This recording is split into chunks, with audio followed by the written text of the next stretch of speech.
It's time for number one, the top 25 boxers, pound for pound of the last 25 years. The countdown brings us to the top. Dan Raphael and Brian Campbell. He's the one, Dan. 49-0, Floyd Mayweather. Maybe no surprise to some. You can argue a couple others. Dan, state his case on why he deserves this. Well, for the record, I mean, and this is not a knock on Floyd Mayweather at all. He is a great fighter. You know, I thought Roy Jones should have edged him out. I voted for Roy Jones, but I had Floyd Mayweather number 2, and it's not like it was by that much of a difference. Look, Floyd is a great fighter. You know, he's proven it in the ring against the fighters he's faced from 130 pounds all the way up to 154 pounds. I mean, he beat all the top guys of his era. Now, I know, and I've been a critic of this, maybe some of those victories did not come at the right time. I wish he would have fought Manny Pacquiao earlier in his career.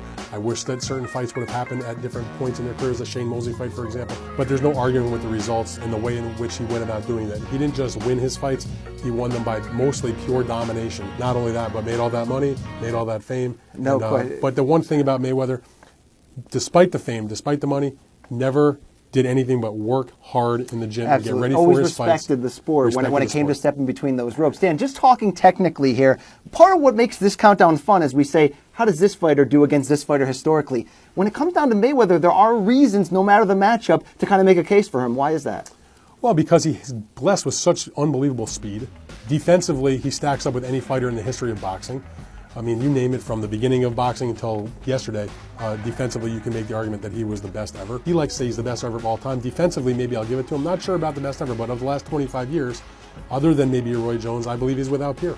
Well, he had that quality, that old school quality. We mentioned it when we talked about Bernard Hopkins, a guy who could fight in any era. I think that's probably Mayweather. Oh, there's no question. I mean, Mayweather was a gifted amateur fighter, came into the pros, you know, very brash, but backed it up mostly. And by the way, when he was a 130-pound fighter, 135-pound fighter, you know, we've kind of busted on him for not, quote-unquote, daring to be great by some of the matchups that he's taken. True. But if this list is representing the last 25 years, you have to give credit for what happened in the earlier part of his career also, when he did, on a regular basis, dare to be great. This is the guy who fought Gennaro Hernandez, you know, when he still had barely, 15, 16 fights, and Gennaro was a well-respected champion. People thought maybe he was biting off a bit more than he could chew at that moment. He dominated him. He stopped him. Gennaro retired.